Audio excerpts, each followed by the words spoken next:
को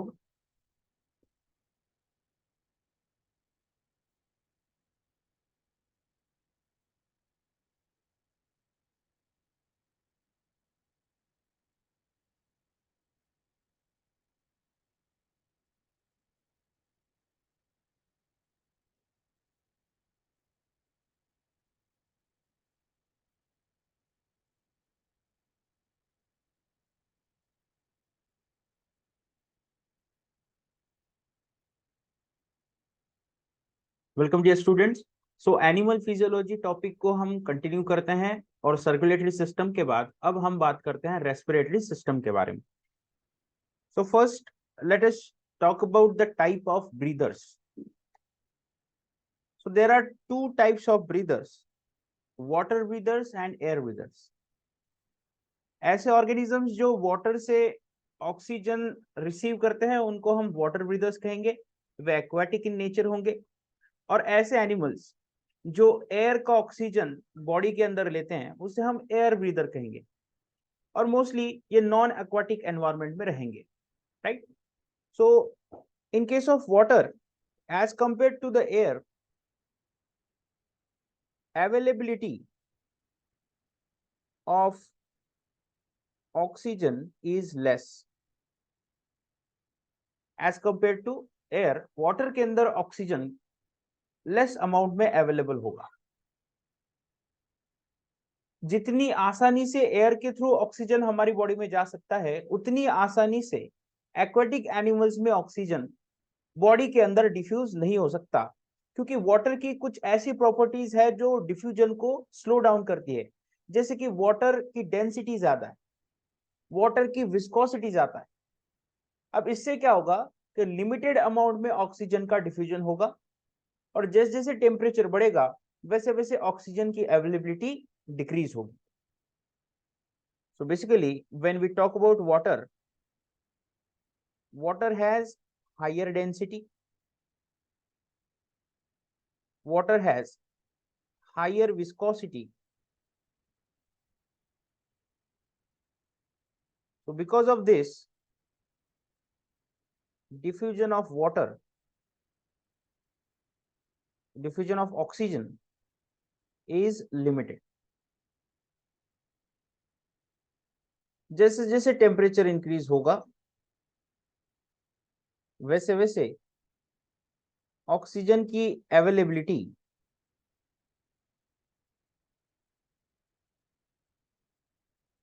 डिक्रीज होगी, राइट। जैसे जैसे टेम्परेचर इंक्रीज होगा वैसे वैसे ऑक्सीजन की अवेलेबिलिटी भी डिक्रीज होगी। Now talking about air breathers. So as compare to water, air की डेंसिटी कम है, विस्कोसिटी भी कम है, मतलब कि डिफ्यूजन आसानी से हो पाएगा। और as compare to water, air में ऑक्सीजन का कॉन्सेंट्रेशन भी ज्यादा है। The availability of oxygen is more in case of air, and when we talk about air, the density is less as well as viscosity is also less. So this supports diffusion, जिसकी वजह से oxygen का diffusion inside the body easy हो जाएगा। अब हमारे outer environment में, मतलब कि एटमॉस्फेयर में, बात ऐसी है कि जैसे जैसे हम एल्टीट्यूड इंक्रीज करेंगे, मतलब कि जैसे जैसे हम हाइट पर जाएंगे वैसे वैसे एयर लेस डेंस होती है। दैट मीन्स ऑक्सीजन का कॉन्सेंट्रेशन डिक्रीज होगा। As altitude increases, partial pressure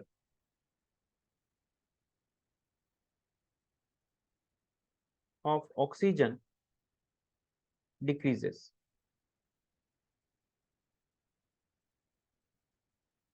right। तो हम कहते हैं कि एयर का अपना प्रेशर रहेगा जिसे हम एटमॉस्फेरिक प्रेशर में मेजर करते हैं। तो एयर प्रेशर में या हम एयर की बात करें तो सबसे ज्यादा कॉन्सेंट्रेशन नाइट्रोजन गैस का है, उससे कम ऑक्सीजन गैस का है, उससे कम CO2 का है। तो हम कहेंगे कि टोटल एयर की वजह से जो प्रेशर क्रिएट होता है, that is air pressure, it is 760 mm of Hg, that is equal to 1 atmospheric pressure. अब हम कहते हैं कि इस एयर में ऑक्सीजन का कॉन्सेंट्रेशन है 21%, मतलब कि ऑक्सीजन की वजह से जो प्रेशर क्रिएट होगा वह 760 mm of Hg का 21% होगा, which is known as partial pressure of O2, and it is nearly equal to 160 mm of Hg, right? Total air की वजह से 760 mm of Hg इतना प्रेशर क्रिएट होता है। टोटल एयर में 21% O2 रहता है, तो जो टोटल एयर प्रेशर होगा उसका 21% रिप्रेजेंट करेगा ऑक्सीजन की वजह से क्रिएट होने वाला pressure, that is nothing but 160 mm of Hg, right? Now we are talking about the examples of water breathers and air breathers. So basically most of the ectotherms which cannot maintain their body temperature are water breathers, and homeotherms, those organisms that can maintain their body temperature, are called as homeotherms. They are mostly air breathers, right? तो हमारे during the lecture हम water ब्रीदर्स के बारे में भी थोड़ी और जानकारी ले लेंगे, जैसे कि जब हम फिश पढ़ेंगे तब गिल्स के थ्रू कैसे रिस्पिरेशन होता है, और एयर ब्रीदर्स का तो हम डिटेल में देखने वाले, राइट?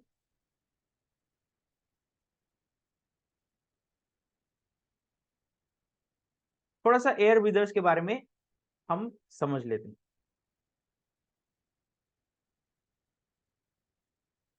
अब देखो, हमने कहा है कि जैसे जैसे हम हाइट पे जाते हैं, हम हमारा अल्टीट्यूड इंक्रीज करते हैं, वैसे वैसे एटमॉस्फेरिक प्रेशर कम होगा, एयर कम डेंस होगी। So as we increase altitude,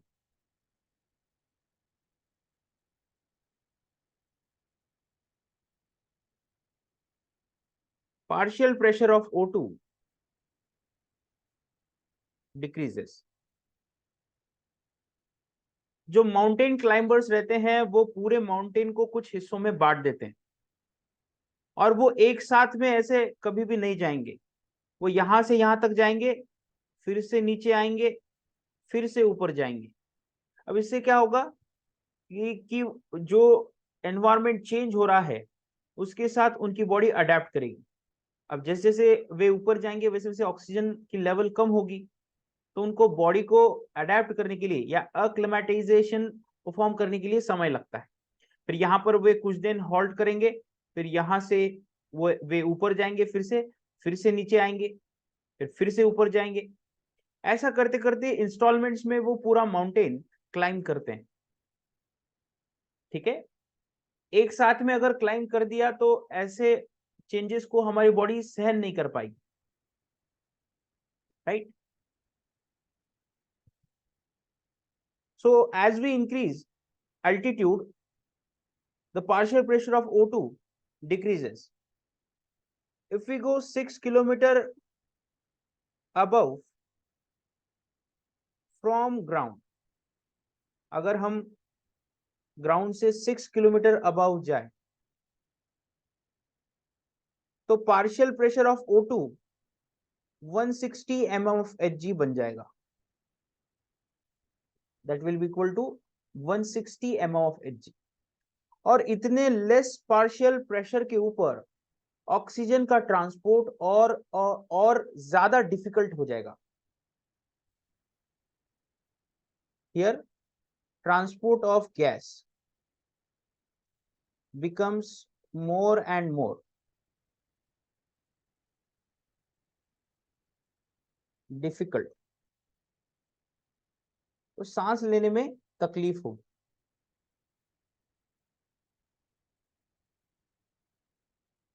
पहले पार्शियल प्रेशर था,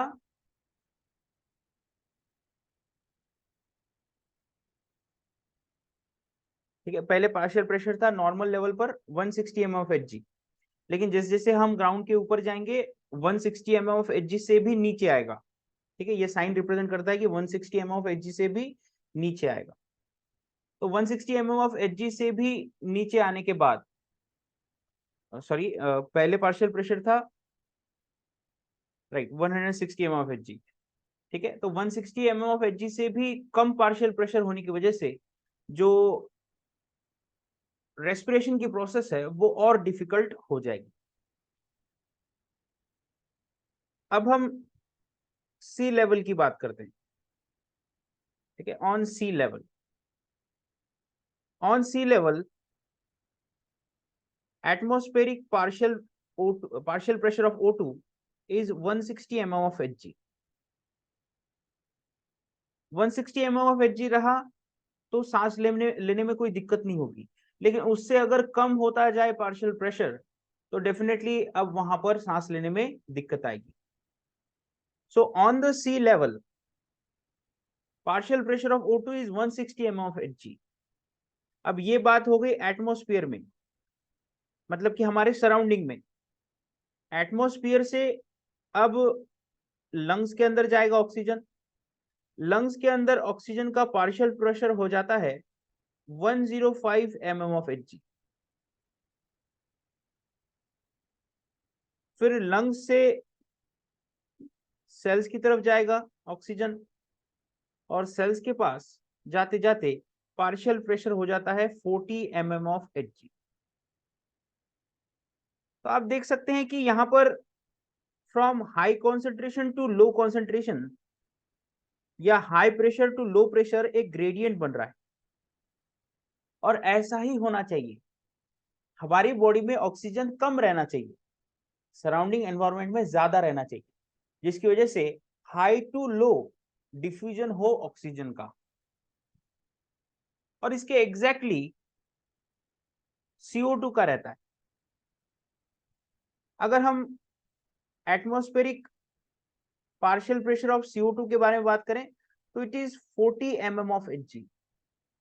मतलब कि एटमॉस्फेयर में CO2 की वजह से 40 mm ऑफ Hg इतना प्रेशर क्रिएट होता है, और हमारे सेल्स के अंदर O2 का पार्शियल प्रेशर रहता है 45 mm ऑफ Hg।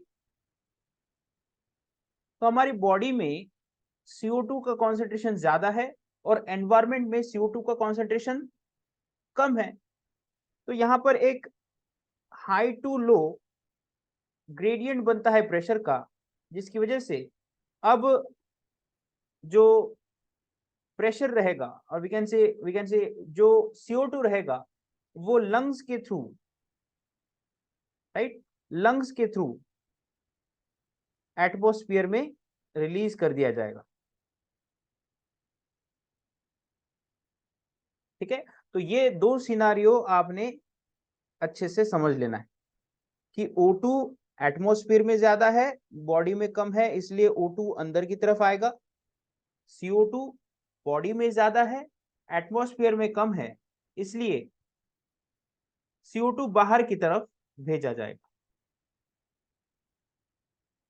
राइट। और ये जो वैल्यूज है वो अच्छे से याद रखो। लंग्स में कितना होता है, सेल्स में कितना होता है, O2 CO2 पार्शियल प्रेशर, ये चीजें याद रखनी। चलो यहां तक क्लियर हो गया।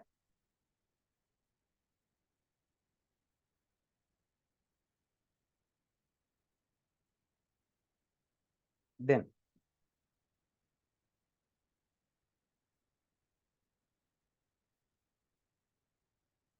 let us talk about the Fick's law, which is used to calculate the rate of diffusion. According to Fick's law, the rate of diffusion Q is equal to dA P1 minus P2 upon L. Q represents here rate of diffusion.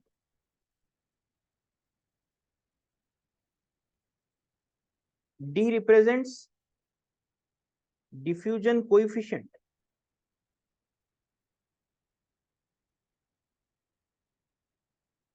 A represents cross sectional area.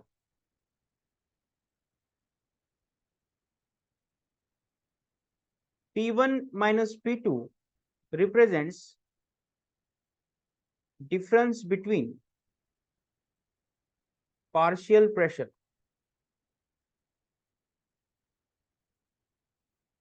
And L represents path length.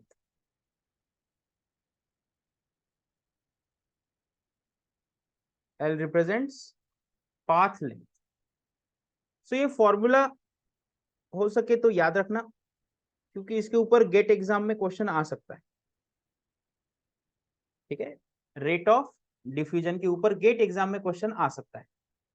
Calculate the rate of diffusion, कुछ values दी जाएगी, जैसे कि diffusion coefficient की value, cross sectional area की value, ठीक है, partial pressure के बीच में डिफरेंसेस की वैल्यू और पाथ लेंथ, और उसके ऊपर से आपको रेट ऑफ डिफ्यूजन कैलकुलेट करने के लिए कहा जा सकता है।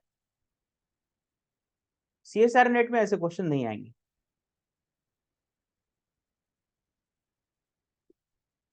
Now let us talk about the diffusion coefficient. इसमें हम इंटरेस्टेड है। देखो, जितना ज्यादा डिफ्यूजन कोएफिशिएंट का वैल्यू रहेगा उतना ज्यादा रेट ऑफ डिफ्यूजन होगा, because the rate of diffusion Q is directly proportional to the diffusion coefficient. So हमें वो सारी चीजें पता रहनी चाहिए जिसकी वजह से डिफ्यूजन अफेक्ट होता है। Diffusion coefficient depends upon number 1, diffusing substance. आप कौन से सब्सटेंस की डिफ्यूजन रेट पता कर रहे हो, whether it is solid, liquid or gases. So as we know that gases has the highest rate of diffusion, उसके पीछे पीछे आता है लिक्विड और सबसे कम रहेगा सॉलिड का रेट ऑफ डिफ्यूजन। दूसरा फैक्टर रहेगा diffusion medium.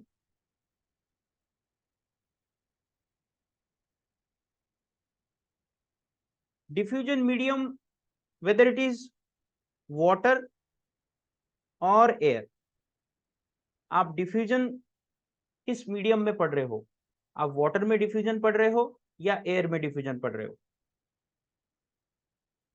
Then third is temperature. देखो, टेम्परेचर का रोल बड़ा इंपॉर्टेंट है, क्योंकि अगर आप टेम्परेचर इंक्रीज कर रहे हो तो बेसिकली आप वाटर के मॉलिक्यूल्स को काइनेटिक एनर्जी प्रोवाइड कर रहे हो थ्रू प्रोवाइडिंग थर्मल एनर्जी। अगर आप पानी को उबाल रहे हो तो basically water molecules heat energy को एब्सॉर्ब कर रहे हैं और हायर इंटेंसिटी से वाइब्रेट कर रहे हैं, मतलब कि आपने उनको थर्मल एनर्जी प्रोवाइड करके काइनेटिक एनर्जी प्रोड्यूस कर दी। सो अगर टेम्परेचर इंक्रीज हो रहा है तो वाटर मॉलिक्यूल्स का वाइब्रेशन भी इंक्रीज हो जाएगा, जिसकी वजह से डिफ्यूजन का रेट भी इंक्रीज हो जाएगा, राइट। और अगर डिफ्यूजन आप मेम्ब्रेन के थ्रू पढ़ रहे हो तो मेम्ब्रेन फ्लूइडिटी जैसे जैसे टेम्परेचर बढ़ाएंगे वैसे वैसे इंक्रीज होगी, because membrane is made up of lipids. तो आप लिपिड्स को अगर टेम्परेचर इंक्रीज करवा रहे हो तो जेल टू सोल ट्रांसफॉर्मेशन को प्रमोट कर रहे हो, राइट। और सोल जो फॉर्म है उसकी फ्लूइडिटी ज्यादा रहती। And the fourth factor is path length. Path length that means जहां से डिफ्यूज होना है और जहां तक डिफ्यूज होना है उनके बीच में का डिस्टेंस, ठीक है। तो जितना ज्यादा पाथ लेंथ होगा डिफ्यूजन रेट उतना कम होगा, जितना कम पाथ लेंथ होगा उतना ज्यादा डिफ्यूजन रेट होगा। Diffusion rate D is inversely proportional to L. तो these are the 4 factors जिनके ऊपर डिफ्यूजन कोएफिशिएंट डिपेंड करता है। चलो, यहां तक सबको क्लियर हो गया।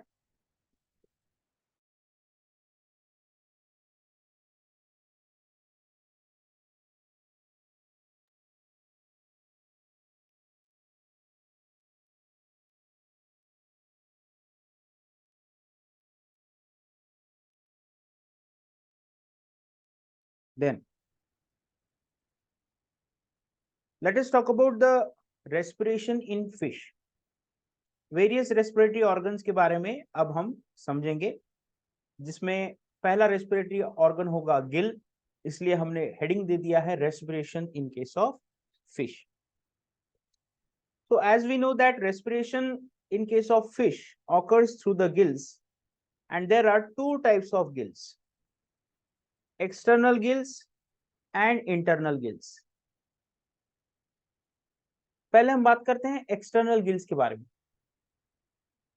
अब यहाँ पर आपको एक लार्वा दिख रहा है. इस लार्वा में यहाँ पर बाहर की तरफ आते हुए कुछ गिल्स आपको ऑब्जर्व हो रहे होंगे, and these are nothing but external gills. ये उनकी बॉडी है और ये है एक्सटर्नल गिल्स. तो बॉडी के बाहर एक्सटर्नल गिल्स एक्सपोज्ड हैं. बॉडी के बाहर एक्सटर्नल गिल्स एक्सपोज होने की वजह से इनका डैमेज भी होगा, और डैमेज होने के बाद इसको रिप्लेस भी कर दिया जाएगा, राइट.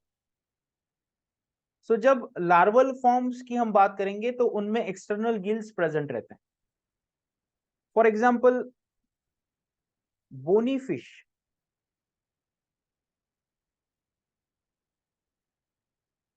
बोनी फिश में एक्सटर्नल गिल्स प्रेजेंट रहते हैं उनकी लार्वा में, ठीक है. ऐसे एक्सटर्नल गिल्स वाटर के डायरेक्ट कांटेक्ट में प्रेजेंट रहते हैं.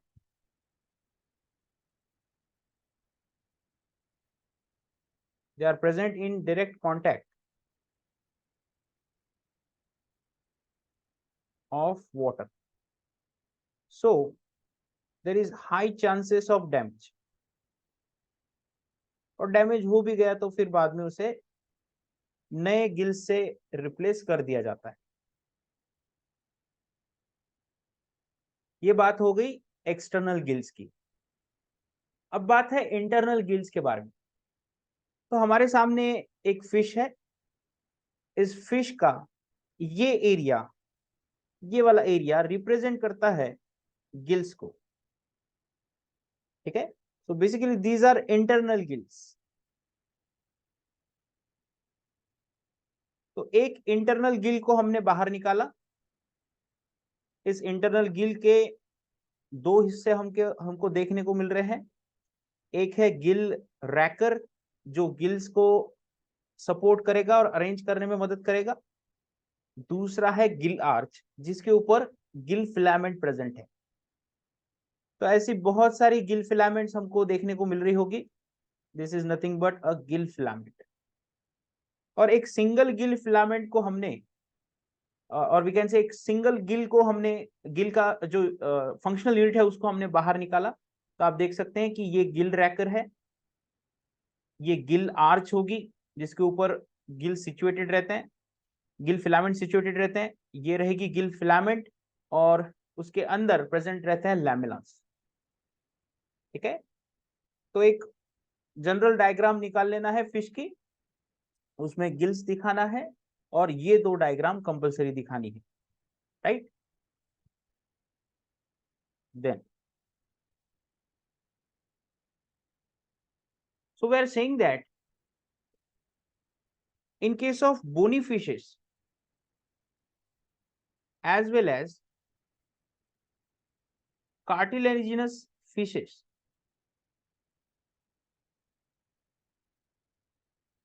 bony fish as well as cartilaginous fish,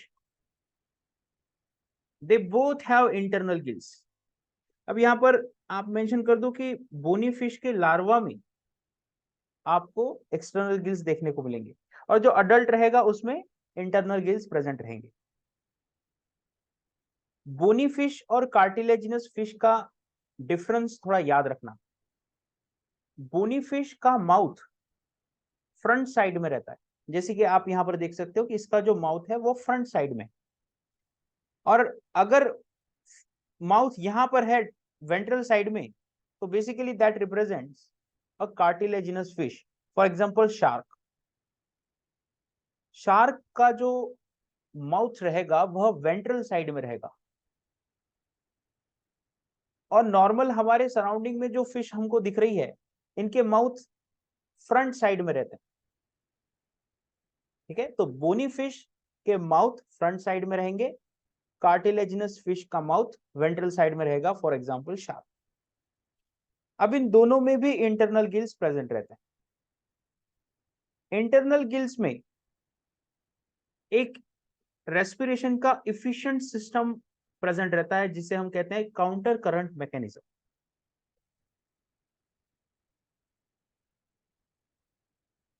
The internal gills have an efficient mechanism for respiration.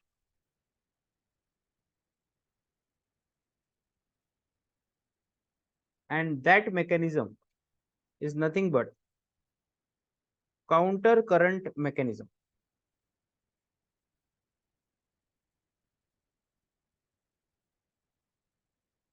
Counter current mechanism. So counter current mechanism help करता है water से maximum O2 को harvest करने के लिए।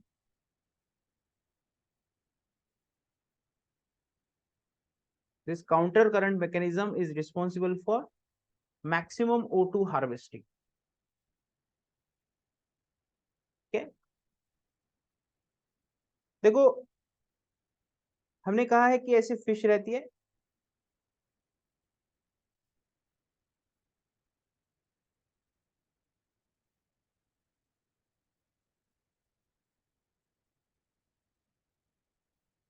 और फिश के अंदर यहां पर हमने गिल्स दिखाए हैं, राइट।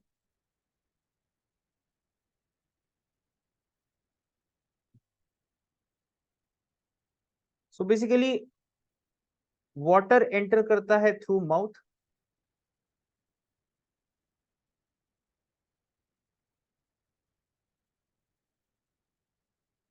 और फिर बाद में वाटर माउथ के थ्रू जाके इन गिल्स के थ्रू ऐसे रन होगा और फिल्टर होगा, और फिल्टर के बाद गिल्स के थ्रू वह बाहर आ जाएगा।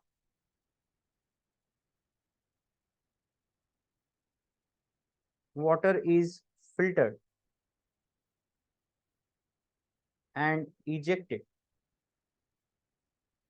From gills. सो गिल्स का काम होगा वाटर से ऑक्सीजन को निकालना, और वाटर को ऑक्सीजन से निकालने के लिए दो मैकेनिज्म है, कॉनकरेंट mechanism and counter current mechanism.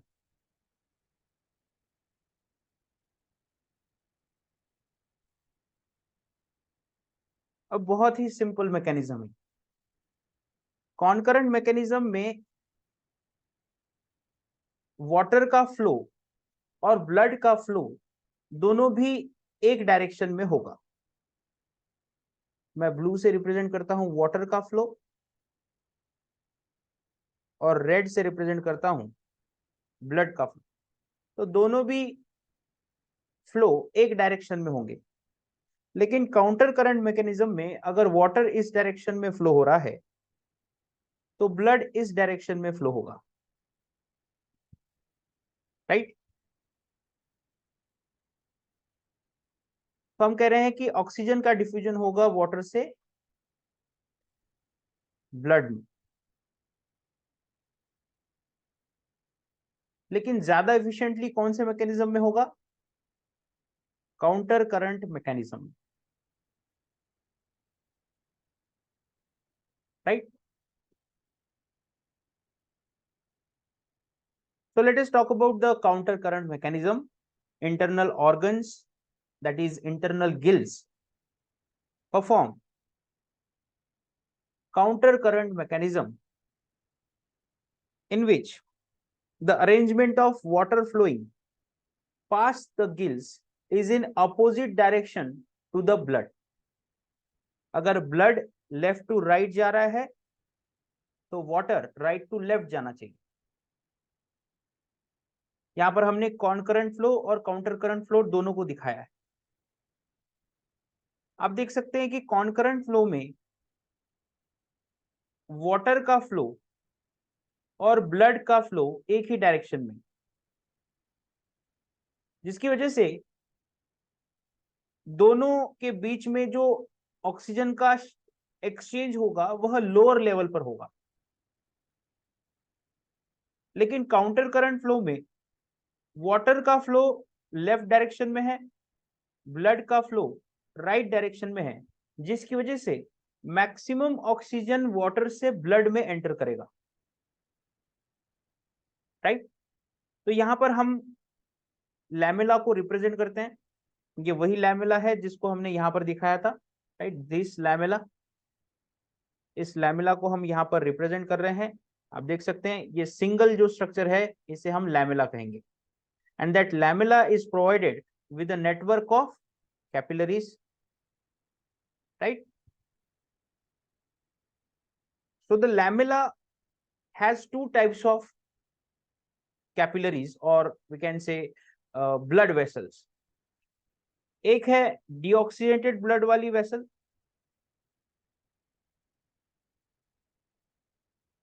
और दूसरी है ऑक्सीजनेटेड ब्लड वाली वेसल। तो हम कहेंगे कि जो ब्लड फ्लो होगा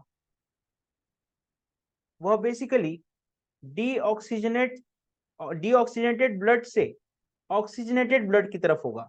मतलब कि ऐसा ब्लड फ्लो होने वाला है इस डायरेक्शन में।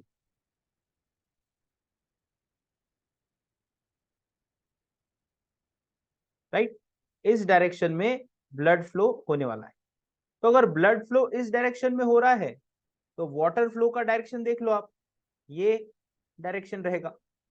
अब इससे क्या होगा कि maximum O2 in blood capillaries में डिफ्यूज होगा, और फिर बाद में जो डीऑक्सीजनेटेड ब्लड है वो ऑक्सीजनेटेड हो जाएगा, और फिर बाद में वह फिश की बॉडी को प्रोवाइड किया जाएगा। राइट, बात समझ में आ रही है?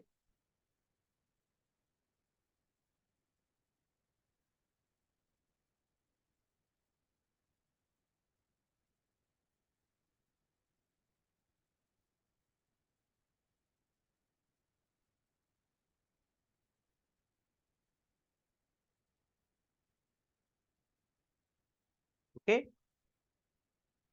गुड। सो गिल्स के थ्रू वाटर फ्लो हो रहा है लेफ्ट टू राइट में, और गिल्स के अंदर जो ब्लड वेसल्स हैं उनमें वाटर फ्लो हो रहा है राइट टू लेफ्ट साइड में, जिसकी वजह से ऑक्सीजन वाटर से डिफ्यूज होगा इन ब्लड वेसल्स में, और फिर बाद में डीऑक्सीजनेटेड ब्लड कन्वर्ट हो जाएगा ऑक्सीजनेटेड ब्लड में। ठीक है,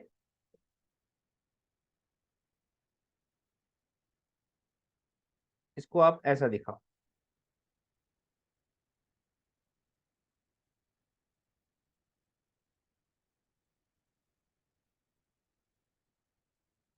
तो that is nothing but counter current mechanism, जो कि फिश में देखा जाएगा, फिश के इंटरनल गिल्स में देखा जाएगा। Then let us talk about the respiration in birds.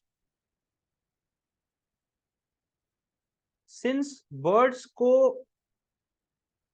Flight mechanism perform करना है, उन्हें उड़ना है, इसकी वजह से इन्हें ऑक्सीजन की रिक्वायरमेंट ज्यादा रहती। सो नेचर ने बर्ड्स के अंदर most efficient respiratory system develop किया है। अगर हम दौड़ रहे हैं तो कुछ समय बाद ऐसी सिचुएशन आ गई आएगी कि हमारे बॉडी के अंदर ऑक्सीजन की डिफिशियंसी हो जाएगी, मतलब कि हमारी ऑक्सीजन डिमांड बहुत बढ़ जाएगी, लेकिन हम उतना इफिशिएंटली एयर से ऑक्सीजन अंदर की तरफ ना लेने की वजह से हम थक जाएंगे। सोचो अगर बर्ड्स में भी ऐसा रहता तो वे उड़ते उड़ते नीचे गिर जाएगी, लेकिन ऐसा होता नहीं है, क्योंकि बर्ड्स ने एयर में से ऑक्सीजन को अपने अंदर लेने का एक अनोखा मैकेनिज्म डेवलप किया है। तो they have developed the most efficient respiratory system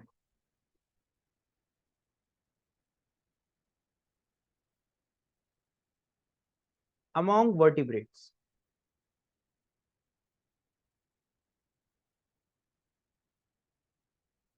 इनमें एरोबिक कंडीशन कभी भी नहीं आती,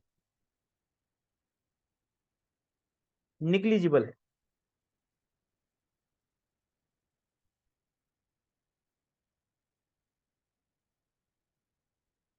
aerobic, sorry anaerobic, not aerobic, anaerobic. Anaerobic condition देखने को नहीं मिलेगी।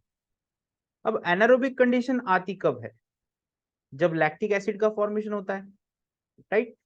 तो एनारोबिक कंडीशन नहीं आती, वो इसलिए क्योंकि इनके बॉडी को ऑक्सीजन का अवेलेबिलिटी काफी ज्यादा होता है, जिसकी वजह से लैक्टिक एसिड का फॉर्मेशन नहीं होता।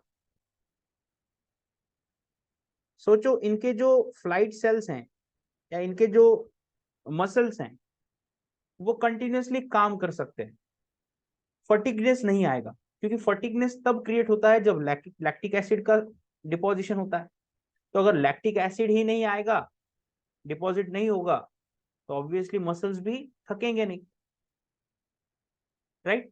तो हमने यहाँ पर कोलंबिया को लिया है, दैट इज पीजन को लिया है, और पीजन की रेस्पिरेटरी सिस्टम को हम दिखाने की कोशिश कर रहे हैं।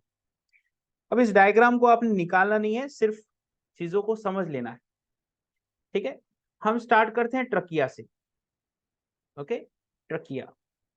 ट्रकिया के बाद आते हैं सर्वाइकल एयर सैक्स, उसके बाद आते हैं क्लेविकुलर एयर सैक्स, उसके बाद आते हैं एंटीरियर थोरेसिक एयर सैक, और उसके बाद आते हैं पोस्टीरियर थोरेसिक एयर सैक, और at the end abdominal air sac भी रहेंगे, और इन सब के साथ लंग कनेक्टेड रहेगा। तो हमारे लिए इन सब में से मोस्ट इंपॉर्टेंट चीज है anterior thoracic air sac, posterior thoracic air sac and lungs. इन तीनों के बीच में इंटरेक्शन कैसे होती है वो हमें देखना है।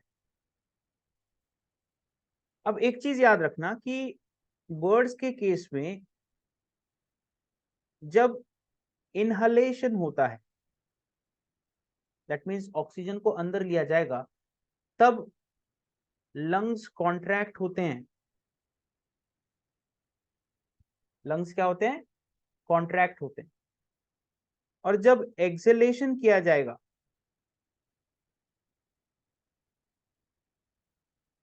तब लंग रिलैक्स होते हैं। अब हमें तो ऐसा नहीं होता, हमारा तो ऐसा ऐसे एग्जैक्टली उल्टा है हमारा। ठीक है, बर्ड्स में जब इनहलेशन होता है तब लंग्स कॉन्ट्रैक्ट करते हैं, और जब एक्सेलेशन होता है तब लंग्स एक्सपांड करते हैं। उसके लिए हमें इस पूरी सिस्टम को अच्छे से समझना होगा। अब यहाँ पर हम देख सकते हैं, ये रहा ट्रकिया, हमारे काम की चीज। उसके बाद आता है एंटीरियर थोरेसिक एयर सैक, उसके बाद आता है पोस्टीरियर थोरेसिक एयर सैक, और उसके बाद आते हैं लंग्स। ठीक है, तो ये हमारे काम की चीज है। ये लंग्स हमारे काम की चीज है, ये दो लंग्स और उनके साथ एसोसिएटेड दो एंटीरियर एयर सैक और दो पोस्टीरियर एयर सैक। ठीक है, ये हमारे लिए काम की चीज है।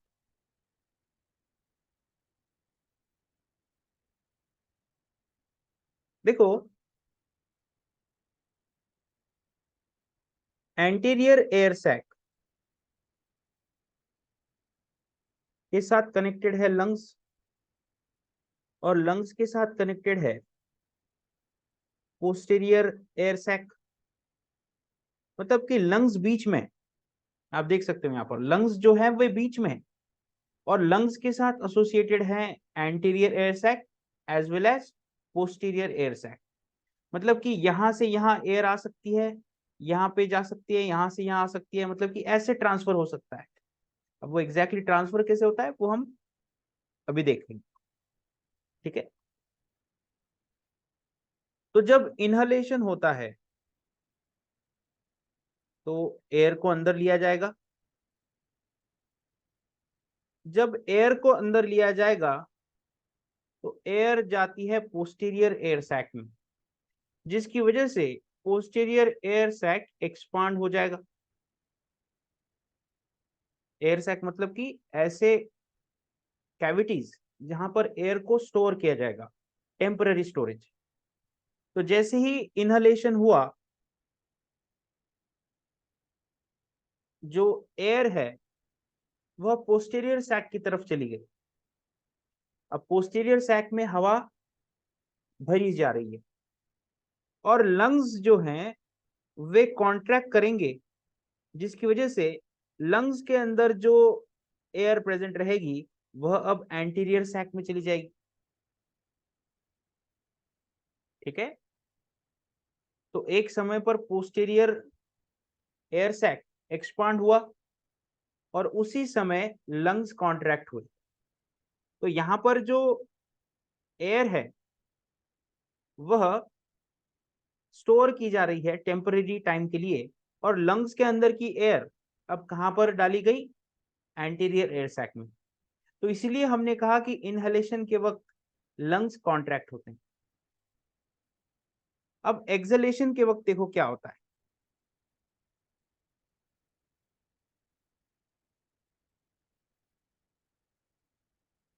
एक्सहेलेशन के वक्त एयर बाहर भेजे जाने वाली है। ठीक है, बाहर भेजे जाने वाली है मतलब ट्रकिया से बाहर भेजे जाने वाली है। अब इसमें रोल प्ले करता है एंटीरियर एयर सैक। ये एंटीरियर एयर सैक हो गए, ये लंग्स हो गए, और ये हुआ पोस्टीरियर एयर सैक। अब देखो, जैसे लंग कॉन्ट्रैक्ट हुआ, बाद में वह रिलैक्स होना शुरू हो जाएगा, मतलब कि एक्सपांड होना शुरू हो जाएगा। और एंटीरियर सैक में लंग्स के थ्रू जो पहले एयर भरी गई थी, अब वह एयर ट्रकिया की तरफ जाएगी। ठीक है, ट्रकिया के थ्रू अब एयर आउटसाइड चली जाएगी।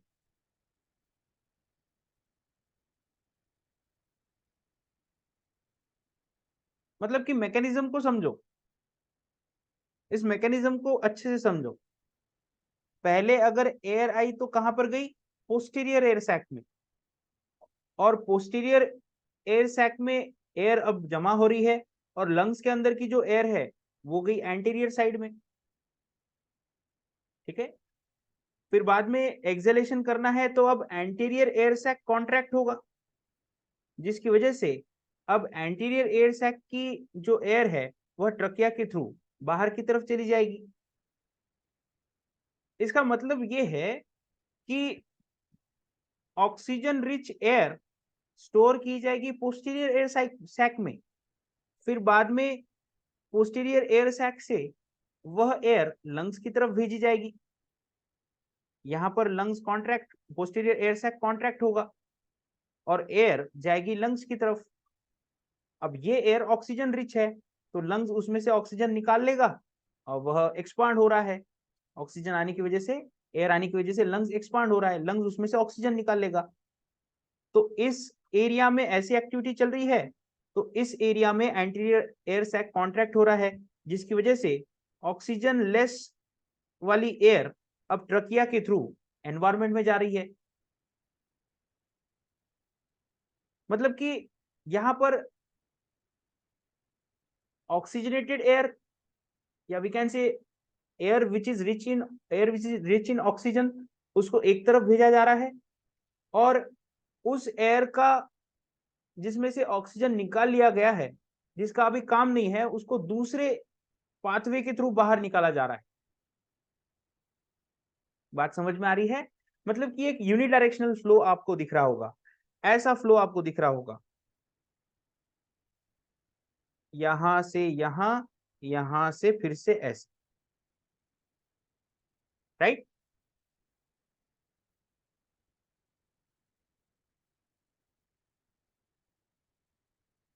तो therefore there is unidirectional flow of air. अब हमारा कैसा है कि हम सांस अंदर लेते हैं और फिर बाद में सांस बाहर छोड़ते हैं, और हमारे पास एक ही स्टोरेज एरिया है, हमारा लंग्स। लेकिन बर्ड्स में कैसा है कि भले ही सांस बाहर छोड़ दी, लेकिन पहली सांस में जो ऑक्सीजन लिया गया है वो ऑलरेडी बॉडी में स्टोर्ड है, तो फिर उसको यूज किया जाएगा। ठीक है, आई बात समझ में? बताओ।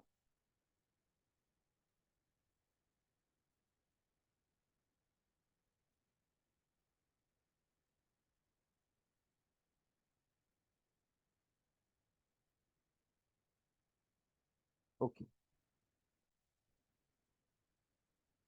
now then let us talk about the human respiratory system. And the human respiratory system is divided into three parts: pharynx, trachea and lungs. अब ज्यादा डिटेल में नहीं देखेंगे, जो मेजर मेजर पार्ट है वही देखेंगे। pharynx मतलब कि माउथ के पीछे वाला पार्ट, ट्रकिया मतलब कि विंड पाइप जहां से एयर अंदर आने वाली है, और फिर बाद में आते हैं लंग्स। तो हमारे पास दो लंग्स रहते हैं, left lung and right lung, जिनको प्रोटेक्ट करते हैं रिब्स। तो आप देख सकते हैं कि यहाँ पर लंग्स के अंदर ट्रकिया आगे जाकर बहुत सारी ब्रांचेस में डिवाइड हो रहा है, राइट। तो ट्रकिया के बाद एक मेजर पार्ट जो यहाँ पर हमें दिख रहा है, it is nothing but bronchus. तो लेफ्ट लंग में एक ब्रोंकस जाएगी और राइट लंग में एक ब्रोंकस जाएगी। ब्रोंकस के बाद आते हैं ब्रोंक्यूल्स, मतलब कि उनके और छोटे पार्ट्स, राइट। फिर ब्रोंक्यूल्स के बाद आएंगे टर्मिनल ब्रोंक्यूल्स, उसके बाद आएंगे रेस्पिरेटरी ब्रोंक्यूल्स, उसके बाद आएंगे एल्वियोलर डक्ट्स, और एट द एंड आएंगे एल्वियोलर सैक। सो लंग्स के अंदर प्रेजेंट है alveoli, which is the structural and functional unit of the lungs. ठीक है, तो लंग्स के अंदर एल्वियोलाई प्रेजेंट रहते हैं, जो कि लंग्स का स्ट्रक्चरल एंड फंक्शनल यूनिट है। जैसे किडनी का नेफ्रॉन है, ब्रेन का न्यूरॉन है, उसी तरह लंग्स का एल्वियोला है स्ट्रक्चरल एंड फंक्शनल यूनिट। अब आप यहां पर देख सकते हो कि एक मस्कुलर लेयर हमको दिख रही होगी, जिसको कहते हैं डायफ्राम। इस डायफ्राम के ऊपर दोनों लंग्स सिचुएटेड हैं। इस डायफ्राम का नॉर्मल शेप सी शेप रहता है, ठीक है। ऐसा आप देख सकते हैं, इसका जो नॉर्मल शेप है वह सी शेप है, मतलब कि रिलैक्स्ड फॉर्म में वह सी शेप रहेगा, और अगर कॉन्ट्रैक्ट हुआ तो वह ऐसा फ्लैट बन जाएगा। ठीक है, याद रखना, डायफ्राम अगर नॉर्मल है तो वह सी शेप्ड है, और अगर वह कॉन्ट्रैक्ट हुआ तो बेसिकली वो ऐसे कॉन्ट्रैक्ट होगा जिसकी वजह से वह फ्लैट बन जाएगा। ओके, चलो बाद में देखते हैं। So let us talk about the alveolar airway. Start कहां से होता है? ट्रकिया से होता है, ठीक है। तो ट्रकिया ट्रकिया से स्टार्ट होगा, राइट। ट्रकिया से आगे बनेगा ब्रोंकाई। ब्रोंकाई ये हम कहेंगे लेफ्ट राइट ब्रोंकाई है, और ये लेफ्ट ब्रोंकाई है, ठीक है। ये ऐसे लंग्स रहेंगे। तो राइट ब्रोंकाई राइट लंग में जाएगी, लेफ्ट ब्रोंकाई लेफ्ट लंग में जाएगी। अब ब्रोंकाई आगे जाकर बनाते हैं ब्रोंक्यूल्स, और ब्रोंक्यूल्स आगे जाकर बनाते हैं टर्मिनल ब्रोंक्यूल्स। यहां तक हम कहते हैं कि कंडक्टिंग जोन बनता है, मतलब कि जो एयर को कंडक्ट करेगा। अब इसके बाद आएगा रेस्पिरेटरी जोन, जिसमें टर्मिनल ब्रोंक्यूल से बनेंगे रेस्पिरेटरी ब्रोंक्यूल्स। अब रेस्पिरेटरी ब्रोंक्यूल से बनेंगे एल्वियोलर डक्ट्स, और एल्वियोलर डक्ट्स एंड होते हैं एल्वियोलर सैक में, which is a structural and functional unit of the lungs. तो अगर हमने एल्वियोलर एयरवे की लेयर्स को स्टडी किया तो हमें ये समझ में आएगा कि सबसे स्ट्रॉन्ग लेयर या सबसे थिक लेयर ट्रकिया या ब्रोंकस तक होती है। ट्रकिया से लेकर ब्रोंकस तक लेयर काफी थिक रहती है। फिर वहां पर आपको म्यूकस लेयर दिखेगी, इपिथेलियल लेयर दिखेगी, लैमिना प्रोप्रिया दिखेगा, स्मूथ मसल लेयर दिखेगी, एज वेल एज फाइब्रोकार्टिलेजिनस लेयर भी दिखेगी। ठीक है, तो ट्रकिया और ब्रोंकस में वेरियस ग्लैंड्स रहते हैं, जैसे कि म्यूकस ग्लैंड, वे सिक्रीट करते हैं म्यूकस को, and mucus traps the various bacterias and all the pathogens which are present inside the air that we are breathing. फिर उसके बाद आते हैं ब्रोंक्यूल्स। ठीक है, ट्रकिया एंड ब्रोंकस काफी थिक रहती है, उससे कम थिक रहते हैं ब्रोंक्यूल्स। और ब्रोंक्यूल के बाद आते हैं एल्वियोलार एरिया। तो एल्वियोलार एरिया काफी थिन रहेगा, वहां पर आपको कैपिलरीज देखने को मिलेगी, वेरियस सरफेक्टेंट देखने को मिलेंगे जो कि एल्वियोलार लेयर को इलास्टिक बनाने में हेल्प करेंगे और म्यूकस को भी वहां पर जमा नहीं होने देंगे। और साथ ही साथ आपको दो तरीके के इपिथेलियल सेल्स देखने को मिल रहे हैं, type 1 epithelial cells and type 2 epithelial cells. Right, तो देखो आगे जाकर ये दो इपिथेलियल सेल्स को हमें पढ़ना है। ओके, तो एक नॉर्मल सी डायग्राम इसकी आपने निकाल लेनी। राइट, चलो यहां तक क्लियर हो गया।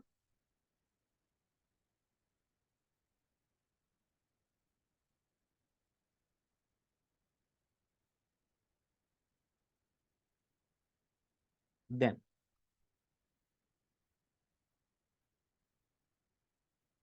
now let us talk about the structural and functional unit of the lungs, which is alveoli. So we have said that the respiratory bronchiole will now end into an alveolar sac, and inside the alveolar sac various alveoli are present. तो alveoli यहाँ पर आप देख सकते हैं एक grep के cluster जैसा स्ट्रक्चर देखने को मिलेगा जो इंटरनली हॉलो है, और इसकी इंटरनल कैविटी को हम कहते हैं एंट्रम। और इसी एंट्रम के थ्रू ब्लड वेसल्स में से ऑक्सीजन और CO2 का ट्रांसपोर्ट होगा। तो बेसिकली याद रखना कि एल्वियोलाई के सराउंडिंग में नेटवर्क ऑफ कैपिलरीज रहते हैं। ये ऐसा एल्वियोलाई जो है ना, उसके सराउंडिंग में नेटवर्क ऑफ कैपिलरीज रहती है, और इन कैपिलरीज के थ्रू वहां पर ट्रांसपोर्ट होगा वेरियस गैसेस का, जैसे कि ऑक्सीजन एंड CO2। तो बेसिकली ऑक्सीजन जो कि ट्रकिया के थ्रू एल्वियोलाई तक आया है, इस ऑक्सीजन को डिफ्यूज किया जाएगा ब्लड वेसल में। वो अपने आप डिफ्यूज होता है क्योंकि यहाँ पर ऑक्सीजन हाई लेवल में रहता है और ब्लड वेसल के अंदर ऑक्सीजन लो लेवल में होगा। तो obviously oxygen from high level या हाई कॉन्सेंट्रेशन या high partial pressure to low partial pressure move होने वाला है। और CO2 की अगर बात करें तो CO2 हायर अमाउंट में प्रेजेंट है ब्लड वेसल में, जो कि आया है वेरियस सेल मेटाबॉलिज्म से। तो यह जाएगा वी कैन से एल्वियोलाई में, और एल्वियोलाई से वह जाएगा ट्रकिया की तरफ, और ट्रकिया के थ्रू अब CO2 बाहर की तरफ चला जाएगा। क्योंकि बाहर की तरफ CO2 प्रेजेंट है कम और बॉडी के अंदर CO2 प्रेजेंट है ज्यादा। ठीक है, सॉरी, तो यहाँ पर CO2 ज्यादा रहना चाहिए, कैपिलरीज में सबसे ज्यादा रहना चाहिए CO2, एल्वियोला में उससे कम रहना चाहिए, और उससे कम रहना चाहिए एटमॉस्फेयर में। राइट, तो ये है structural and functional unit of the lungs which is alveoli. और हमने ये कहा है कि दो तरीके के एल्वियोलार सेल्स प्रेजेंट रहते हैं, which is type 1 and type 2। So first talking about the type 1 alveolar cells, these are flat with large cytoplasmic extensions.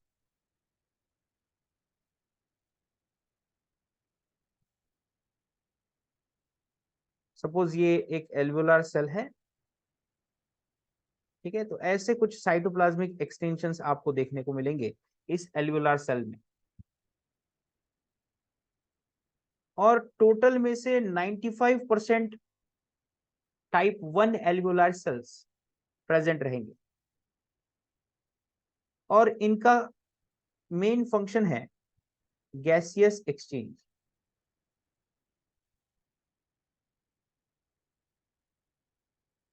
Lungs का मेन काम है गैसियस एक्सचेंज, तो ऑब्वियसली टाइप 1 ज्यादा अमाउंट में रहने चाहिए। अब दूसरे आते हैं टाइप 2, जो कि विदाउट साइटोप्लाज्मिक एक्सटेंशंस रहेंगे, ऐसे नॉर्मल सेल्स रहेंगे टाइप 2, लेकिन इनके अंदर कुछ स्टोर्ड मटेरियल हमको देखने को मिलेगा। ये स्टोर्ड मटेरियल म्यूकस को जमा नहीं होने देगा। So these are thicker cells with lamellar inclusion bodies. inclusion bodies that means cell के अंदर ये कुछ आपको डॉट्स दिखेंगे and this dots are basically this shape, इसको कहते हैं हम लैमेलार शेप। तो हम कहेंगे कि यहाँ पर ऐसे ऐसे कुछ इंक्लूजन बॉडीज देखने को मिलेगी, ठीक है, थोड़ा सा इमेजिन कर लेना है आपने, इसके अंदर ऐसे इंक्लूजन बॉडीज देखने को मिलेगी and these inclusion bodies basically store and surfactant molecule which is dipalmitoyl phosphatidylcholine. This inclusion bodies contains a phospholipid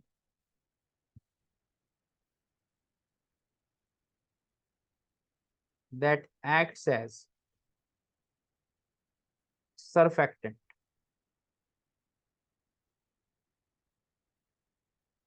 And वो कौन सा होगा surfactant? Dipalmitoyl phosphatidylcholine. Dipalmitoyl phosphatidylcholine. So this dipalmitoyl phosphatidylcholine is secreted out of the type 2 alveolar cells and covers alveolar membrane.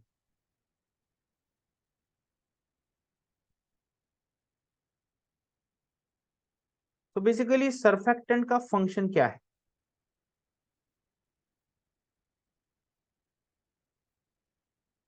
हम जो detergent use करते हैं वो एक सर्फेक्टेंट है।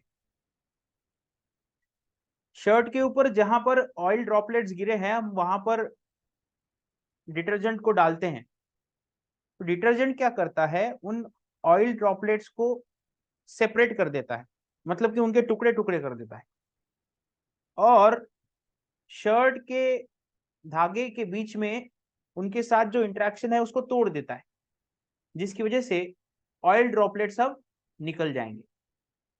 बस उसी तरह हम जो म्यूकस तैयार करते हैं वह समय समय बाद थिक हो सकता है। तो अगर म्यूकस थिक हो गया तो एल्वियोलाई के लेयर्स, एल्वियोलाई की मेम्ब्रेन के ऊपर ऐसी लेयर जमा हो सकती है, ऐसी परत जमा हो सकती है, और अगर ऐसी परत जमा हो गई तो एल्वियोलाई अपना फंक्शन छोड़ देंगे या उनका फंक्शन जो है वो कॉम्प्रोमाइज हो जाएगा, क्योंकि लेयर थिक होने की वजह से ऑक्सीजन CO2 का डिफ्यूजन नहीं हो सकता और साथ ही साथ ये एल्वियोलाई फिर आगे जाकर इनकी इलास्टिसिटी लूज हो जाती है, ठीक है, इलास्टिसिटी लूज हो जाती है जिसकी वजह से अब वे अच्छे से ट्रांसपोर्ट परफॉर्म नहीं कर सकते, ठीक है। तो म्यूकस वहां पर प्रेजेंट तो होना चाहिए, लेकिन समय समय पर उसको थिन बनाना चाहिए, क्योंकि अगर वो थिक हो गया तो एल्वियोलाई का फंक्शन कॉम्प्रोमाइज हो जाएगा। ठीक है, तो बेसिकली हम ये कहेंगे कि म्यूकस अगर थिक होने लग जाए तो सरफेस टेंशन इंक्रीज होता है। तो सर्फेक्टेंट का काम यह है कि वह सरफेस टेंशन को रिड्यूस करता है। It reduces surface tension.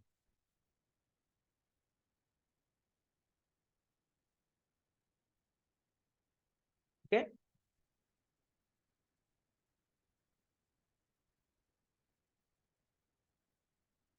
C surface tension ये एक फिजिकल प्रॉपर्टी है।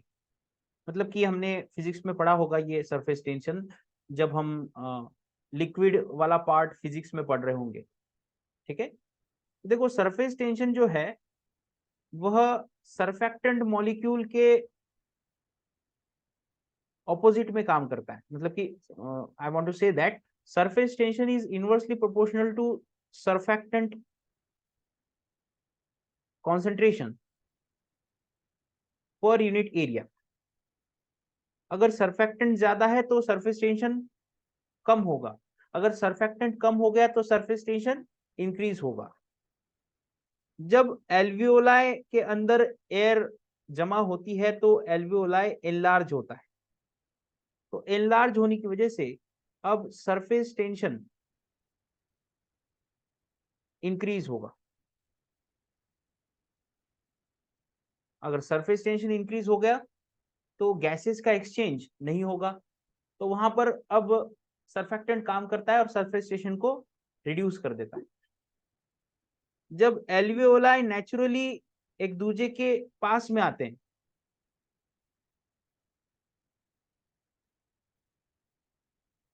तो अब सरफेस टेंशन डिक्रीज होगा।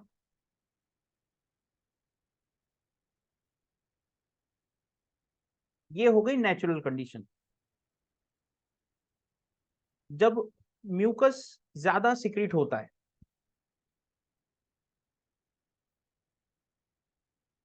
तो वह एल्वियोलाई के वॉल के ऊपर एक थिक लेयर बनाएगा, जिसकी वजह से अब सरफेस टेंशन इंक्रीज होगा। भले ही एल्वियोलाई अभी रिलैक्स्ड है या मोर क्लोज है तो सरफेस टेंशन डिक्रीज होना चाहिए, कम होना चाहिए। लेकिन सिंस म्यूकस वहां पर डिपॉजिट हो चुका है तो ऐसे में सरफेस टेंशन भले ही एल्वियोलाई रिलैक्स्ड है फिर भी ज्यादा हो जाएगा। राइट, तो ऐसे केस में अब सरफेक्टेंट काम करता है। सरफेक्टेंट मतलब कि डिटर्जेंट जैसा। तो ये डिसॉल्व करता है म्यूकस को। It dissolves the mucus and that will result into lowering of surface tension. That will result into lowering of surface tension. Now suppose किसी बेबी में टाइप 2 एल्वियोलार सेल्स डेवलप नहीं हुए, अंडर डेवलप्ड है, तो क्या होगा? Type 2 alveolar cells during the 8th month of gestation produce होते हैं। 9 मंथ का gestation पीरियड रहता है। बेबी 9 मंथ के लिए मदर के पेट में रहेगा, तो 8वें महीने में टाइप 2 एल्वियोलार सेल्स डेवलप होते हैं। अब सपोज ये type 2 alveolar sales under developed रहे, मतलब कि सपोज किसी बेबी का प्री मैच्योर बर्थ हो गया। प्री मैच्योर मतलब कि सपोज वो 7th मंथ में डिलीवर हो गया,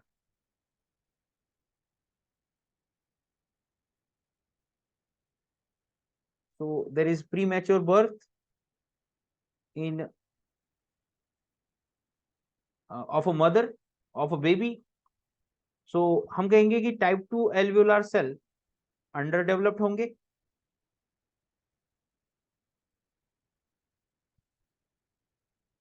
तो अंडर डेवलप्ड होने की वजह से अब इनमें म्यूकस डिसॉल्व होगा क्या? नहीं, क्योंकि सरफेक्टेंट नहीं बनेगा, जिसकी वजह से एल्वियोलाई की लेयर के ऊपर एक थिक लेयर बन जाएगी, that will release into result into increase in surface tension, that will result into increase in surface tension.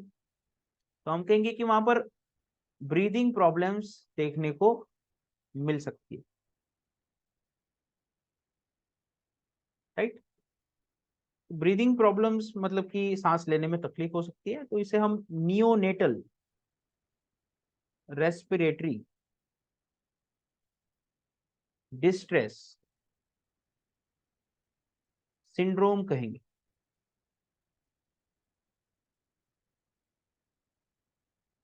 ठीक है, नियोनेटल रेस्पिरेटरी डिस्ट्रेस सिंड्रोम। आई बात समझ में?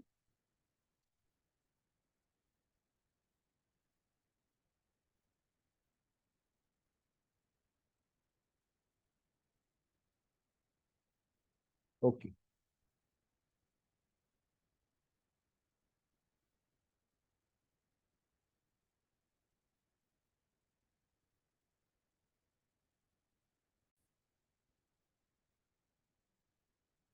Now let us talk about the respiratory mechanism. So, as we have said earlier that respiratory mechanism में दो चीजें हो सकती है। ठीक है, मतलब कि नॉर्मली अगर हम रेस्पिरेटरी मैकेनिज्म की बात करें तो उसे हम दो हिस्सों में डिवाइड कर सकते हैं। एक है वेंटिलेशन और दूसरा है perfusion. Ventilation that means oxygen को हमने एक्सटर्नल नॉस्ट्रिल से लंग्स की तरफ लाया है, एल्वियोलाई तक लाया है, वो होगा वेंटिलेशन। अब एल्वियोलाई से ब्लड वेसल में जाना, ब्लड वेसल से सेल्स की तरफ जाना और ब्लड वेसल से बाद में सेल्स में ट्रांसपोर्ट होना, ये परफ्यूजन में आएगा। मतलब कि जहां पर ब्लड वेसल्स के थ्रू ट्रांसपोर्ट हो रहा है वो परफ्यूजन वाला पार्ट, और जो हम नॉर्मली अभी ब्रीथ कर रहे हैं, एयर को एल्वियोलाई तक लेकर जा रहे हैं, एल्वियोलाई से CO2 को बाहर लेकर जा रहे हैं, उसे हम कहेंगे वेंटिलेशन, राइट। तो वेंटिलेशन कहां से कहां होगा? एक्सटर्नल नॉस्ट्रिल से लेकर एल्वियोलाई तक। ठीक है, मोटे तौर पर हम बात कर रहे हैं। और अगर परफ्यूजन की बात करोगे तो एल्वियोलाई से लेकर बॉडी सेल्स तक, इसे हम कहेंगे परफ्यूजन। तो हम कहेंगे कि ये सपोज एल्वियोलाई है, ये सपोज एल्वियोलाई है,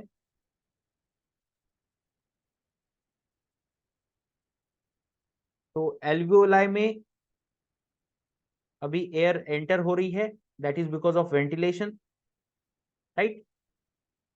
सो ये आया ऑक्सीजन।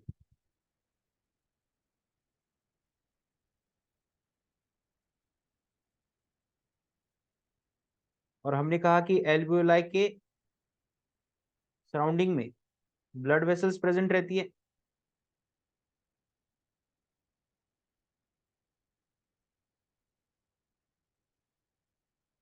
तो अब O2 का ट्रांसपोर्ट जब होगा तो basically that will be called as perfusion.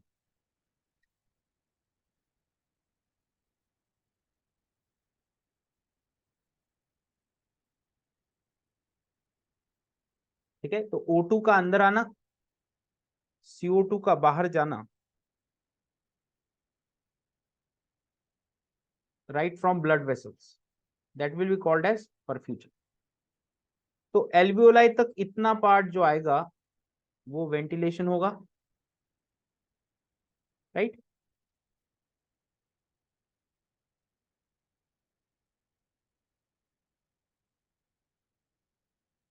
और इतना पार्ट जो होगा that will be called as perfusion. ठीक है, इसे हम क्या कहेंगे? परफ्यूजन। तो first let us talk about the ventilation. अब वेंटिलेशन में भी दो चीजें आती है, inhalation and exhalation. Inhalation that means सांस लेना, एंड एक्सहेलेशन दैट मीन्स सांस को बाहर छोड़ना। जो एयर हमने अंदर ली है उसे हम इनहेल्ड एयर कहेंगे। इनहेल्ड एयर के अंदर नाइट्रोजन सबसे ज्यादा रहेगा, उसके पीछे पीछे ऑक्सीजन का कंटेंट होगा, उसके पीछे पीछे पीछे CO2 का होगा, और उससे अब other than this three other gases का कॉन्सेंट्रेशन होगा। नाइट्रोजन रहता है 78%, ऑक्सीजन रहेगा 21%, CO2 रहेगा 0.04%, और अदर गैसेस का हमें अभी कुछ लेना देना नहीं है। तो इनहेल्ड एयर में हमें वेरियस गैसेस का कॉन्सेंट्रेशन ऐसा दिखेगा। और अगर हम एक्सहेल्ड एयर की बात करें तो एक्सहेल्ड एयर में नाइट्रोजन अगेन 78% होगा। तो अगर इनहेल्ड एयर में नाइट्रोजन 78% है और एक्सहेल्ड एयर में भी नाइट्रोजन 78% है, मतलब कि हमारी बॉडी को नाइट्रोजन का कोई भी काम नहीं है। ऑक्सीजन की बात करोगे तो एक्सहेल्ड एयर में ऑक्सीजन है 15%, मतलब कि 6% ऑक्सीजन हमारी बॉडी ने रख लिया। CO2 की अगर बात करोगे तो CO2 का अमाउंट रहता है 5%। अब यहां पर इनहेल्ड एयर में CO2 0.04% था, और एक्सहेल्ड एयर में CO2 5% है, मतलब कि बहुत सारा CO2 हमारे बॉडी सेल्स ने लंग्स में डंप किया और लंग्स के थ्रू हम उसे बाहर निकाल रहे हैं। ठीक है।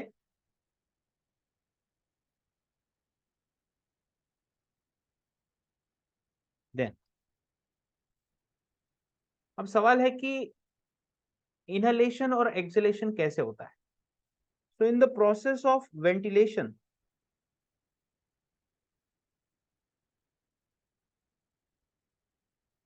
कुछ मसल्स यहां पर काम करते हैं। रिब्स के अंदर प्रेजेंट रहते हैं इंटरकॉस्टल मसल्स। अब उसमें दो टाइप है, internal intercostal muscles and we can say external intercostal muscles. हम यहां पर सिंपली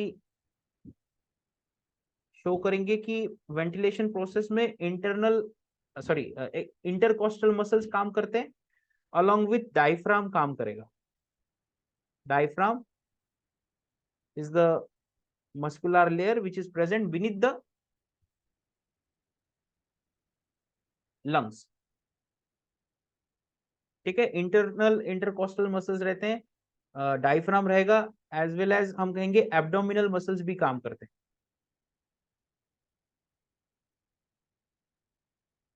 ठीक है, एब्डोमिनल मसल्स भी काम करेंगे।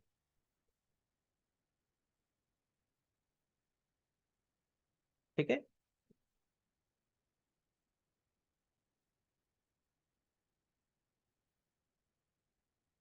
तो अब पहले हम बात करते हैं इनहेलेशन के बारे में। इनहेलेशन में क्या होता है, हमने कहा कि इनहेलेशन के वक्त एयर को अंदर आना है, और एयर अंदर आके लंग्स में स्टोर होने वाली है। अब हम कहेंगे कि जैसे ही अंदर एयर आई, लंग्स एनलार्ज होंगे, और लंग्स सिचुएटेड है किसके ऊपर, डायफ्राम के ऊपर। तो अब जो डायफ्राम पहले रिलैक्स स्टेट में था, एयर के आने के पहले जो डायफ्राम पहले रिलैक्स स्टेट में था,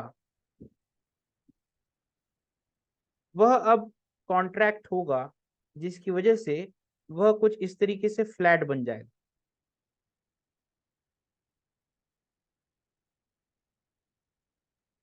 राइट, सोचो यहां पर लंग्स प्रेजेंट है, अगर डायफ्राम फ्लैट हुआ तो ऑब्वियसली लंग्स को फैलने के लिए ज्यादा जगह मिलेगी।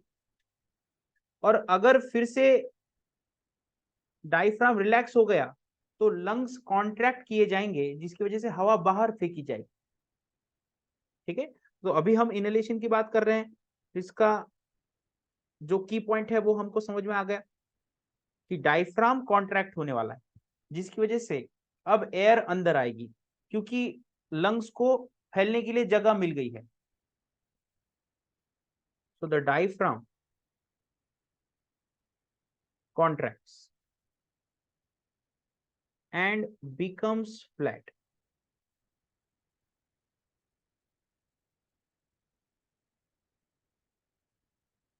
Now एक चीज याद रखना कि जो लंग्स रहेंगे ना, उनमें दो लेयर रहती है। यहाँ पर आप दिखा दो, दो लेयर रहती है, एक है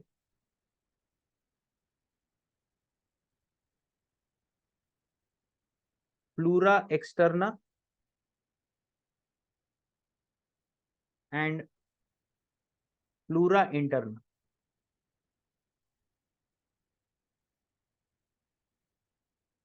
इसमें से प्लूरा इंटरना का हमें काम है। एक्सटर्नल लेयर को कहेंगे प्लूरा एक्सटर्ना, इंटरनल लेयर को कहेंगे प्लूरा इंटरना। अब इसका हमें काम है आगे। तो हमने कहा है कि जब डायफ्राम कॉन्ट्रैक्ट होता है और फ्लैट हो जाता है तो प्लूरा इंटरना को बाहर पुल किया जाएगा।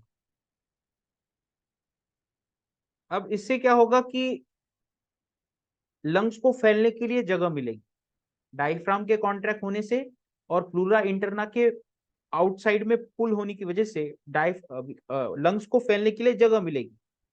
और जब लंग्स फैल रहे हैं मतलब कि एल्वियोलाई भी फैलेंगे, तो हम कहेंगे कि alveoli is pulled down, alveoli is pulled down. Now this results into increase in alveoli volume. ठीक है, alveoli volume increase हुआ। Now this results into formation of a negative pressure. Negative pressure is generated in alveoli. Now negative pressure होने की वजह से अब inhalation होगा। अब ये बात समझने के लिए मैं एक एग्जांपल देता हूं आपको। आप होली खेलते हो, होली, और होली में आप पिचकारी पिचकारी यूज करते हो, राइट। अब जैसे ही आपने पिचकारी को पानी में डाला, आप उसका जो हैंडल है उसे खींचते हो। जैसे ही आप हैंडल खींच रहे हो तो बेसिकली आप एक निगेटिव प्रेशर डेवलप कर रहे हो, जिसकी वजह से पानी अंदर की तरफ आएगा। बाहर पॉजिटिव प्रेशर है और आपने एक निगेटिव प्रेशर क्रिएट किया। बस उसी तरह अब लंग्स को सोचो, लंग्स इंटरनल साइड में रिलैक्स हो रहा है या उसका वॉल्यूम इंक्रीज हो रहा है, जिसकी वजह से अब एक निगेटिव प्रेशर क्रिएट हो रहा है। बाहर साइड में प्रेजेंट है पॉजिटिव प्रेशर, अंदर की तरफ डेवलप हुआ है negative pressure, and that will result into entry of air inside the lungs, और उसे ही हम इनहेलेशन कहते हैं। आई बात समझ में?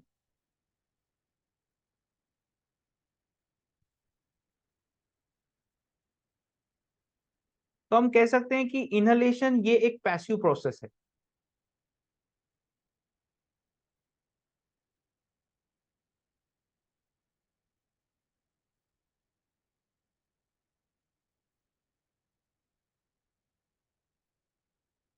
ठीक है, इनहेलेशन ये एक passive process.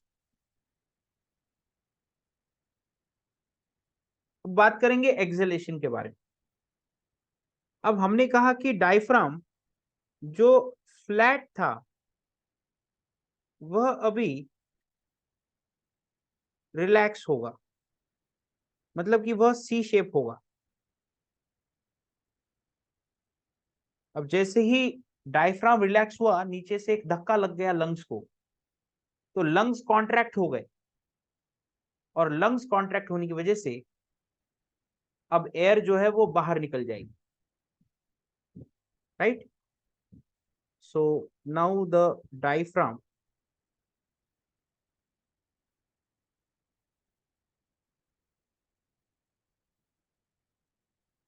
relax, that will result into recoiling of lungs,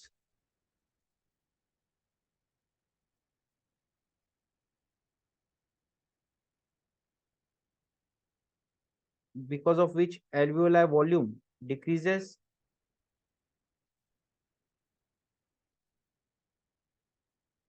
Now a positive pressure develops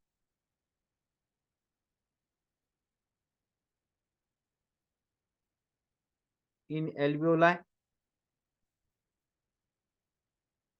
that will result into exhalation,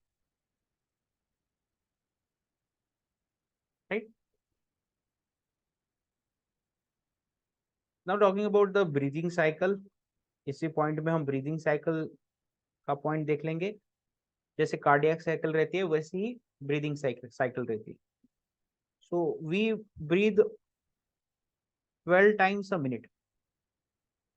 normal activity में हम 12 टाइम्स पर मिनट ब्रीथ करते हैं और 5 सेकेंड्स की हमारी ये साइकिल रहती है, ठीक है। इसमें से 0.2 सेकेंड्स के लिए डायफ्राम कॉन्ट्रैक्ट होता है,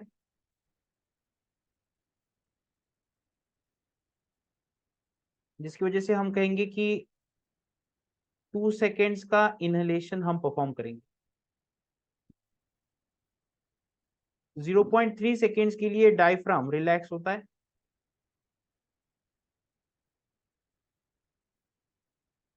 जिसकी वजह से हम कहेंगे कि 3 सेकेंड्स के लिए एक्सहेलेशन हम परफॉर्म करते हैं।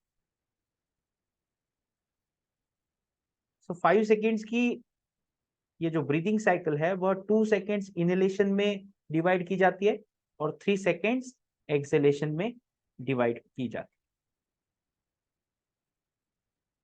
Right.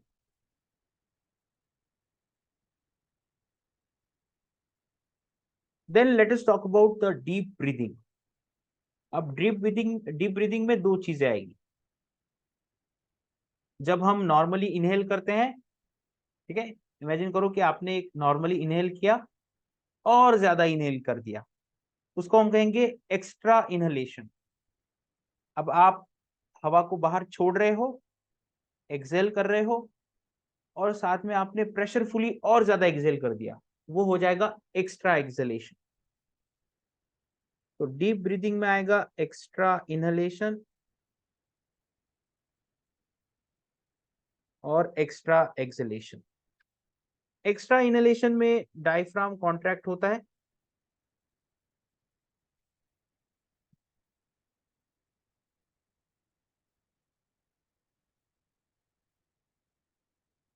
Plus external intercostal muscle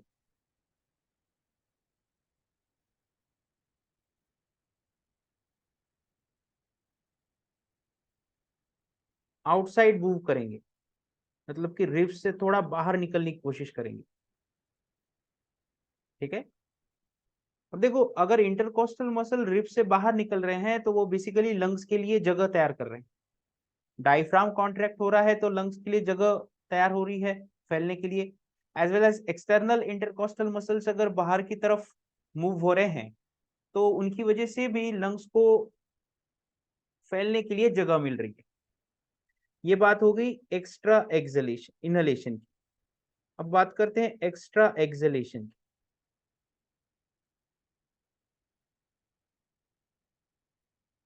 extra exhalation में इंटरनल इंटरकोस्टल मसल कॉन्ट्रैक्ट होते हैं,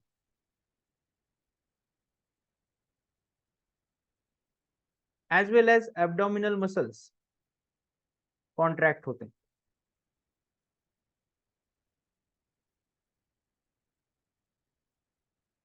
ठीक है। इंटरनल इंटरकोस्टल मसल कॉन्ट्रैक्ट होते हैं, as well as abdominal muscles भी वहां कॉन्ट्रैक्ट होते हैं। ठीक है, so during extra exhalation,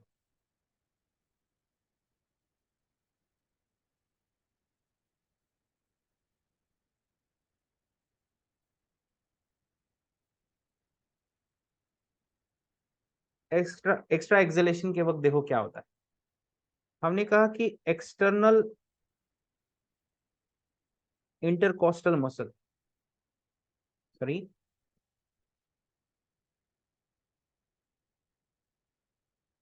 extra inhalation, external intercostal muscle contract होंगे।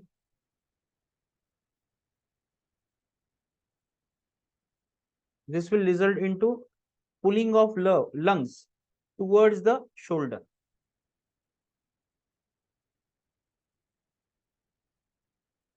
Lungs will be pulled towards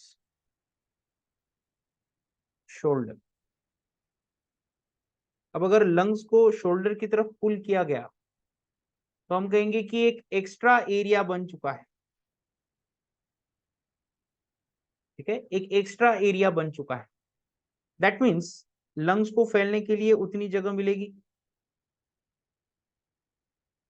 extra increase in volume of lungs, that will lead to development of extra negative pressure,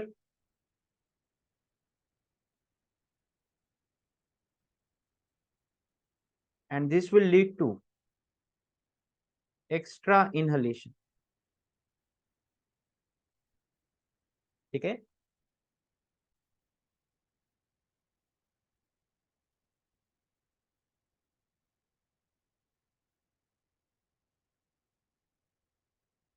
देखो हम प्राणायाम वगैरह करते हैं, ठीक है, अब उसको ही हम एज ए एग्जाम्पल लेकर समझते हैं डीप ब्रीदिंग में क्या आता है। ठीक है, देखो मैंने नॉर्मली सांस लिया और फिर से एक्स्ट्रा सांस ले लिया, तो ये हो गया एक्स्ट्रा इनहेलेशन। नॉर्मल वाला जो इनहेलेशन है उसमें थोड़ा सा और इनहेलेशन ऐड कर दिया, वो हो गया एक्स्ट्रा इनहेलेशन। ठीक है, नॉर्मल प्लस एक्स्ट्रा इनहेलेशन। अब एक्स्ट्रा एक्सहेलेशन में मैंने सांस छोड़ी और ज्यादा छोड़ दी, वो हो गई extra exhalation. Normal exhalation plus extra exhalation. अब हम बात करते हैं कि यॉनिंग क्या है। तो देखो yawning is basically normal thing. ठीक है, ये कोई एक्स्ट्रा चीज नहीं है। ठीक है, ये नॉर्मल चीज आएगी। तो अब एक्स्ट्रा इनहेलेशन की बात कर ली हमने, अब हम बात करते हैं एक्स्ट्रा एक्सहेलेशन।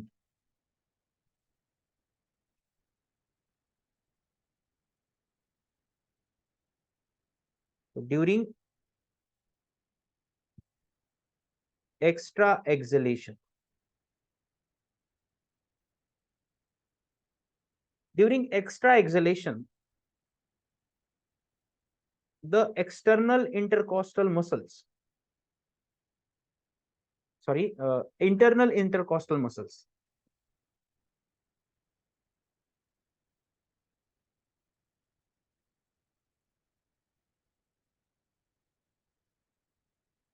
contract।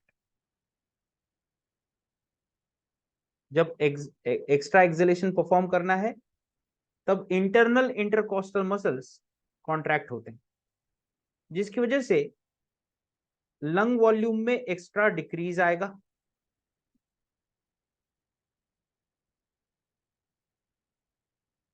अगर लंग वॉल्यूम एक्स्ट्रा डिक्रीज हुआ तो एक्स्ट्रा पॉजिटिव प्रेशर डेवलप होगा।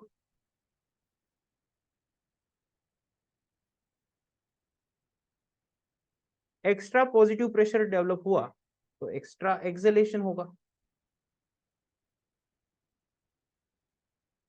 राइट, तो हम कहेंगे कि एक्स्ट्रा इनहेलेशन में एक्सटर्नल इंटरकोस्टल मसल का काम है और एक्स्ट्रा एक्सेलेशन में इंटरनल इंटरकोस्टल मसल्स का काम। दोनों भी कॉन्ट्रैक्ट होते हैं लेकिन उनका इफेक्ट अलग तरीके से देखने को मिलेगा।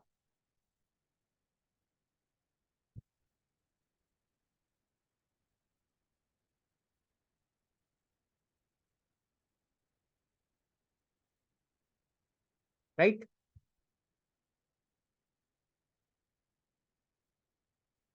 चलो अब इसके बाद हम बात करते हैं अबाउट द रेस्पिरेटरी वॉल्यूम्स।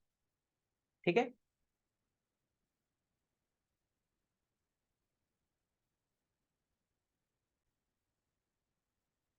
ठीक है, तो नेक्स्ट वाला जो पार्ट है वो हम नेक्स्ट लेक्चर में ले लेंगे। नेक्स्ट लेक्चर में हम रेस्पिरेटरी वॉल्यूम लेंगे और फिर बाद में परफ्यूजन वाला पार्ट ले लेंगे। ठीक है, चलो मिलते हैं नेक्स्ट लेक्चर में।